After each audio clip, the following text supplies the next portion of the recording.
যখনই ভাবলাম বাবা সাদিয়ার মাকে নিয়ে পালিয়ে গেছেন, তখনই মনে মনে বললাম হালায় কামটা করলো কি। রাত তখন 9টা। তখনই বাবা দেখি বাসায় আসছেন, আর সাথে ঘুমটা পড়া একজন মহিলা। বাবা এসেই বললেন, জয়, তোমার আম্মুকে সালাম করো। এই যে সকালে বলছিলাম না তোমার জন্য জান্নাত আনতে যাচ্ছি, এই নাও তোমার আম্মু। ওনার পায়ের নিচেই তোমার বেহেস। তোমার মা নাই এতদিন ধরে, তাই তুমি বেহেস থেকে বঞ্চিত ছিলে।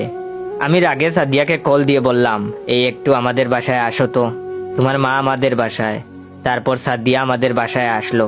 সব শুনে সাদিয়া আমাকে বলল, ভাইয়া। আমিও কোনো উপায় না পেয়ে সাদিয়াকে বললাম, আপু ওয়েট, গল্পটা শেষ করার আগে আমার অরিজিনাল টিকটক অ্যাকাউন্ট বাইসা বনফায়ার আর ইউজার নেম ইয়োর জয় অ্যাকাউন্টটাকে ফলো দিয়ে রাখেন। আজ থেকে সাদিয়া আর আমি ভাই বোন হয়ে গেলাম। এভাবে কয়েকদিন গেল। হঠাৎ বাবা আমাকে একদিন বললেন, জয়, তুমি কেমন জানি জান্নাত থেকে বঞ্চিত হচ্ছ, এভাবে চললে তোমাকে জাহান্নামে যেতে হবে। আমিও মনে মনে ভাবলাম, ঠিকই, আমাকে লুচ্চামি বাদ দিতে হবে আর প্রতিদিন 5 ওয়াক্ত নামাজ পড়তে হবে।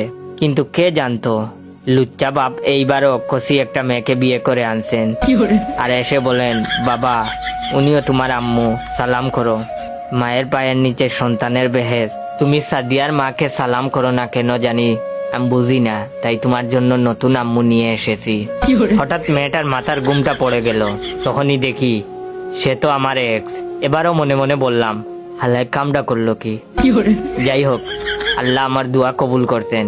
আমার এক্স যখন আমাকে ছেড়ে যায়, তখন দোয়া করছিলাম, আল্লাহ এর কপালে যেন বুইড়া একটা জামাই জুটে, যার চরিত্রে একটু প্রবলেম থাকে আর মেশিনটা একটু কাজ কম করে। ভিডিওটা কেমন লাগলো অবশ্যই কমেন্ট করে জানাবেন। আর হ্যাঁ, আপনারা কি চান বাবা এবং ছেলের গল্পের আরেকটা পর্ব দেই? যদি চান তাইলে বেশি বেশি করে like, comment, share, copy link করবেন।